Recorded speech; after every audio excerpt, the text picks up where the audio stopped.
کون ہوگا؟ اگر آپ متوجہ ہیں تو سچا آزادار کون ہوگا؟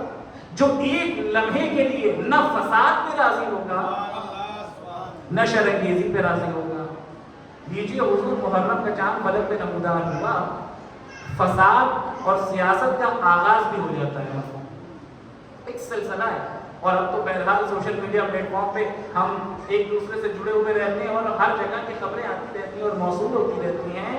ایک سلسلہ ہے جو شروع ہو جاتا ہے فلک پہ جیسے محرم کا چاند نمودار ہوا۔ بلکہ میں نے ابھی دیکھا بہت سے لوگوں نے اس طرح کی باتیں بھی کی ہوئی تھی، اور یقین جانے شرم کا مقام، یقین جانے شرم کا مقام ہے کہ کچھ بحثیں ہو رہی تھی۔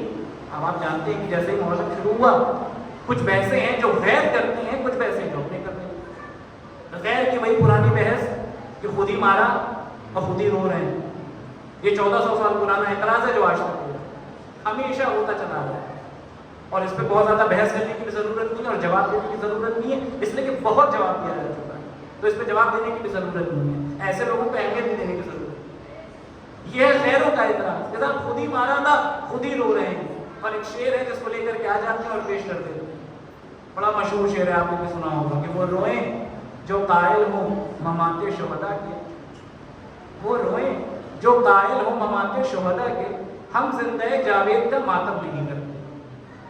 جس پہ علامہ نقی نقطن صاحب نے بڑا خوبصورت جواب دیا تھا، محسن نقوی شہید کے بھی اس پہ اشعار ہیں اور مدلل جواب دیا تھا انہوں نے، لیکن نقطن صاحب کا جواب بڑا زبردست تھا، اور نقطن صاحب نے فرمایا تھا، مصرع کیا ہے غور کر رہے ہیں، وہ روئیں جو قائل ہوں ممات شہداء کے، یعنی جو شہداء کے مر جانے کے قائل ہوں وہ روئیں، ہم زندہ جاوید کا ماتم نہیں کرتے کیونکہ شہید زندہ ہے لہذا ان کا ماتم نہیں کرتے، یہ ہے ان کی دلیل۔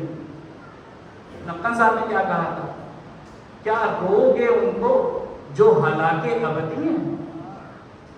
سوال میں ہی جواب ہے سیدھا نگران، کیا رو گے ان کو جو ہلاکے ابدی ہیں؟ بھائی کیوں زندہ جاوید کا ماتم نہیں کرتے؟ صلوات بھیجنے میں جو کہ محمد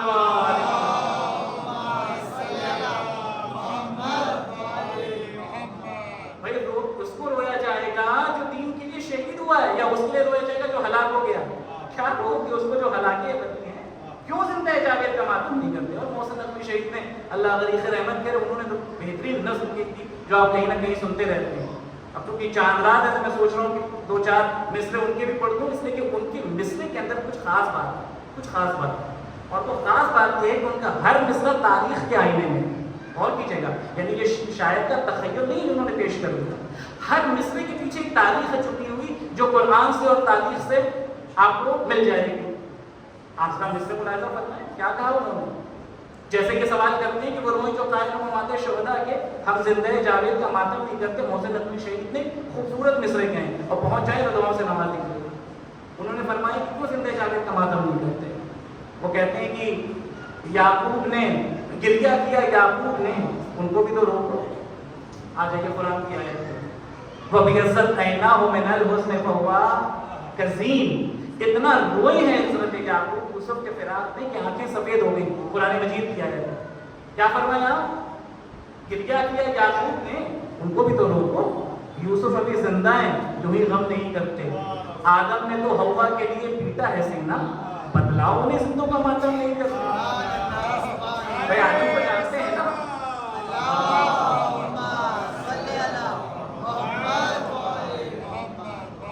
یعقوب گریہ کیا یعقوب نے، ان کو بھی تو ٹوکو، یوسف ابھی زندہ ہیں، کوئی غم نہیں کرتے، آدم نے تو حوا کے لیے پیٹا ہے سینہ، بتلاؤ انہیں، سمجھاؤ انہیں، زندوں کا ماتم نہیں کرتے۔ جی اصل بات ہے جب کہ محمد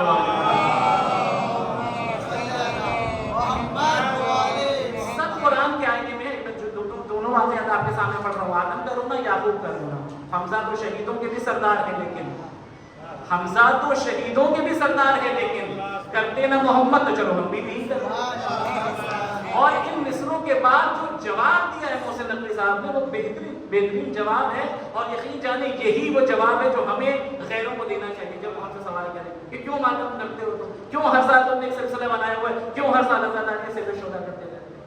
تو وہ کہتے ہیں کہ پھر مصرے کو مصرے سے ملاتے چلے جائیے، گریہ کیا یعقوب نے، ان کو بھی تو روکو،